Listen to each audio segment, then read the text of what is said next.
Metode kuantitatif itu satu metode untuk mengetahui ya gambaran kuantitatif dari satu fenomena, gambaran kuantitatif. Yang kedua, untuk mengetahui kekuatan hubungan dari beragam fenomena, misalnya antara kecerdasan dan kesuksesan, antara tinggi badan dengan prestasi, boleh. Atau untuk mengetahui pengaruh. Pengaruh itu artinya kontribusi satu variabel terhadap variabel yang lain. Kontribusi. Ya. Memang yang perlu kita ketahui itu bagaimana kita memulai penelitian kuantitatif. Dari mana kita harus memulai? Karena banyak juga mahasiswa yang bingung ya. Ini kita mau kuantitatif, apa yang mesti dulu kita sediakan, apa yang mesti kita pahami, apa yang kita lakukan.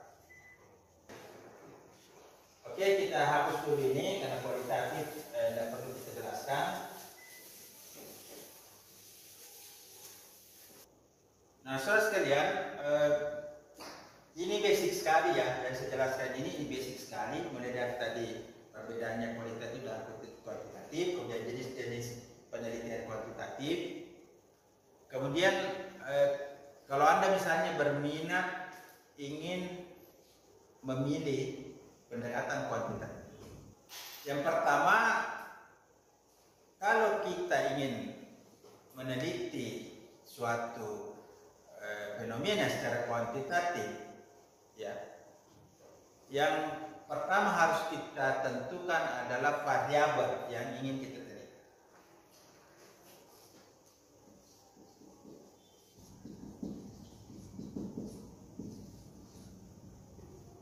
Variabel itu berasal dari kata variasi. Unit-unit analisis yang kita pilih yang memiliki variasi. Misalnya, pengaruh penghasilan terhadap pengaruh tingkat penghasilan terhadap kebahagiaan. Penghasilan itu kan bervariasi. Kebahagiaan itu juga kan bervariasi. Ya. Jadi kita tentukan dulu variabel. Apa yang unit analisis yang menarik bagi kita? Yang ingin kita hubungkan, yang ingin kita jelaskan. Misalnya, hubungan antara latar belakang atau background pendidikan dengan tingkat kesuksesan di katakanlah di satu instansi, di satu kantor. Jadi yang harus kita tentukan dulu unit analisis yang ingin kita teliti apa, ya. Misalnya variabel S-nya ini adalah besarnya gaji.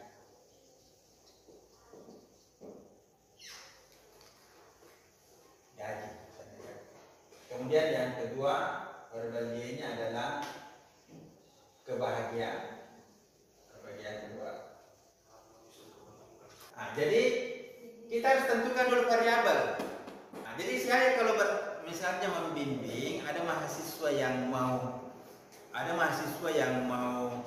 mengambil penelitian kuantitatif, yang pertama saya tanya apa variabel yang kamu teliti. Itu dulu yang harus Anda tahu. Apa variabel yang kamu teliti? Ya, saya Pak mau meneliti hubungan besarnya gaji dengan tingkat keharmonisan keluarga. Oke. Nah, berarti kalau sudah kita paham variabelnya, Kita tanya lagi nanti di sini. Apakah Anda ingin melihat hubungannya ataukah pengaruhnya? Ya. Apakah Anda mau melihat hubungannya dari kedua variabel ini atau pengaruhnya? Apakah hanya dua variabel ini yang ingin Anda teliti? Jadi yang pertama harus kita pastikan dulu variabel. Variabel dulu. Kemudian hubungan variabel yang kita mau teliti. Ya, jadi variabel dulu, berapa jumlah variabelnya, apa saja variabelnya, kemudian apa hubungan dari variabel yang kita mau teliti? Apakah dia korelasi, regresi, atau pakai analisis jalur atau bagaimana? Ya, kita konsentrasi saja dulu kali ini S2. Kita konsentrasi di korelasi, regresi, dan path analysis. Jadi yang pertama menentukan variabel, yang kedua kita menentukan hubungan. Apa hubungannya? Apakah korelasi, apakah regresi, atau analisis jalur? Oke. Nah, setelah ini kita harus menemukan teori variabel. Kita harus menentukan teori variabel. Boleh juga teori dulu kita temukan baru menentukan variabel. Boleh juga. Jadi variabel itu sama dengan teori. Variabel sama dengan teori.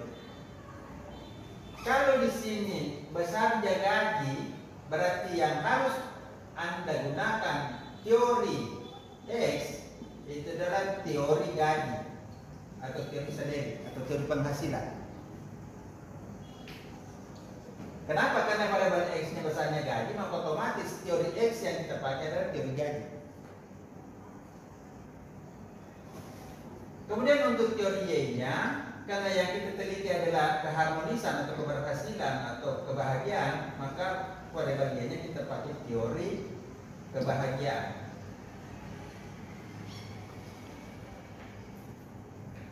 Karena itu carilah teori yang berkaitan dengan teori X dan teori Y.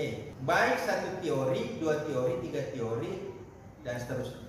Boleh satu teori, boleh dua teori atau tiga teori. Misalnya, ada teori gaji menurut A, bahwa gaji yang bagus itu gaji di atas upah minimum UMR. Ada teori B menurut gaji, bahwa gaji itu ditentukan oleh usia kerja. Menurut teori C, bahwa gaji yang baik adalah gaji yang memenuhi minimal kebutuhan keluarga. Kita cari teori. Boleh satu teori, boleh banyak teori. Oke, paham sampai sini? Ya. Begitu pula dengan pada bagiannya teori kebahagiaan. Menurut teori A, bahwa kebahagiaan ditentukan oleh penghasilan. Bahwa ditentukan oleh komunikasi, ditentukan oleh kerjasama.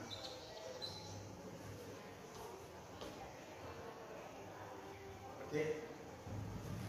Nah, saudara sekalian, kalau kita sudah menentukan teori, apa gunanya itu teori?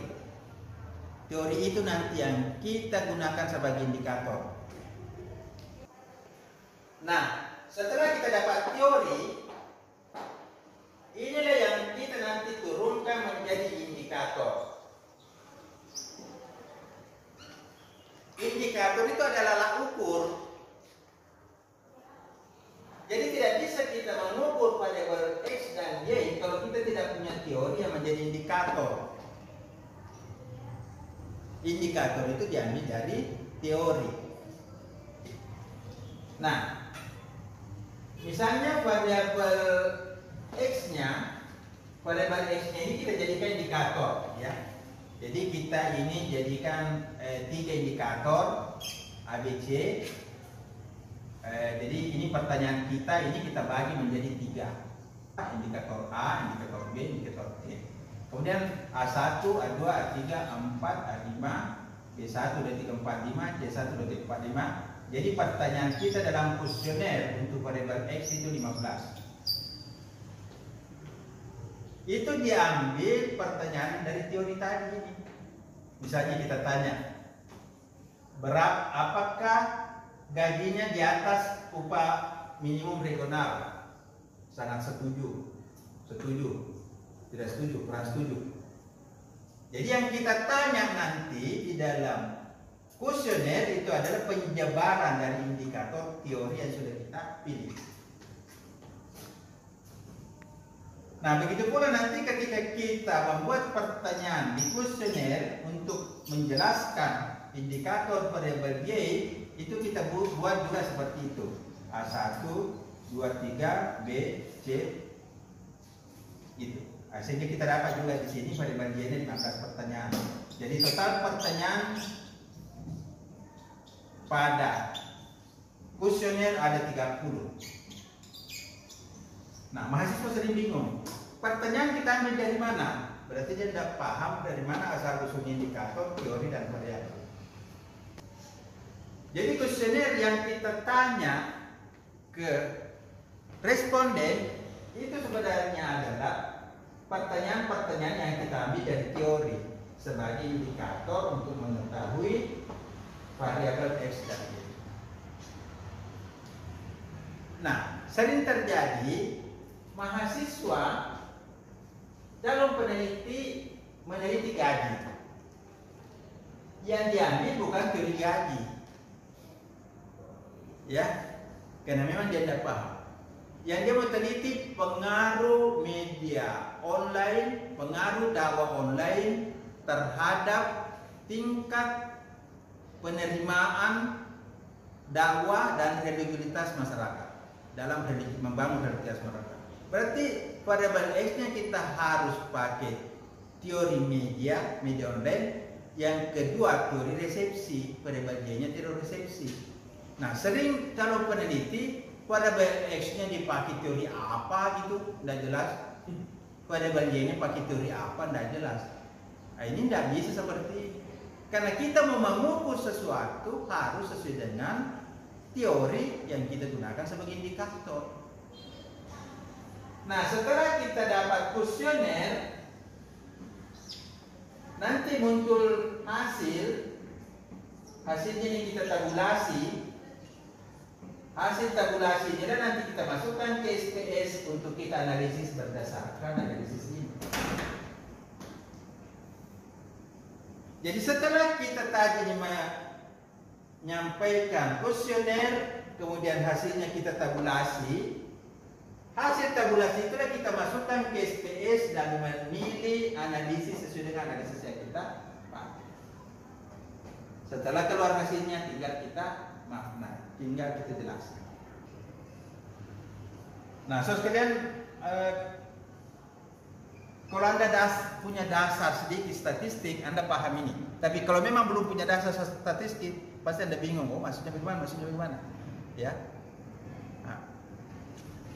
Karena itu nanti ini akan kita buatkan pertemuan nanti selanjutnya untuk kita menjelaskan lebih sistematis, dan saya sebenarnya ingin kita praktek.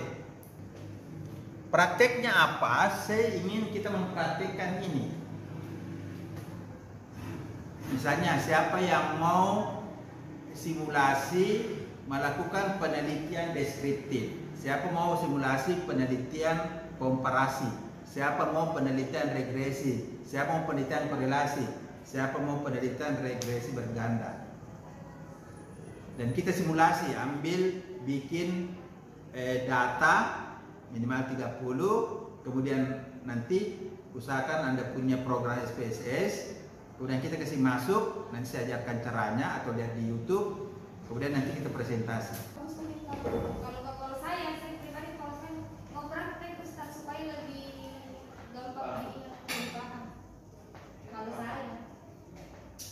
Oke. Kalau memang nanti mau praktek, saya tinggal berikan misalnya judul. Misalnya judulnya kita ambil judul komunikasi ya. Misalnya pengaruh dakwah online Ustadz Abdul Somad, ya, pengaruh dakwah online Ustadz Abdul Somad terhadap peningkatan pengetahuan keagamaan masyarakat. Di mana kita mau ambil, misalnya di sekolah, di perguruan tinggi atau di mana. Nah, itu untuk regresi sederhana, ya. Nah, kemudian sampelnya itu minimal 30. Bikin aja sampel bohongan, sampel bodong, sampel biasa aja. Kasih nanti kita kasih skala Likert 1 2 3 4 5, kemudian coba kita kasih di situ nilainya 4, nilainya 5, ya, gitu. Nah, kemudian nanti Anda jelaskan itu langkah-langkahnya, kemudian nanti kita kasih masuk di SPSS, bikin dulu di Excel, kemudian kasih masuk di SPSS, kemudian nanti Anda presentasikan cara langkah-langkahnya di dalam memasukkan data, hasilnya berapa, dan Anda jelaskan. Ya. Ataukah semuanya mau regresi linear saja, sederhana, 1 variabel atau 2 variabel, boleh. Atau ada yang mau pilih, yang mau yang berganda, ada yang mau komparasi, ada yang mau deskriptif. Nah, itu deskriptif itu biasanya itu tidak dilakukan sendiri, ya. Oke, nah, jadi saudara sekalian, kalau kita belajar, ya, kalau kita belajar statistik secara singkat dan secara praktis, inilah sebenarnya intinya, ya. Jadi kalau yang kita pentingkan kita tahu dan bisa kita gunakan sesuai dengan kebutuhan kita, intinya ini yang saya jelaskan.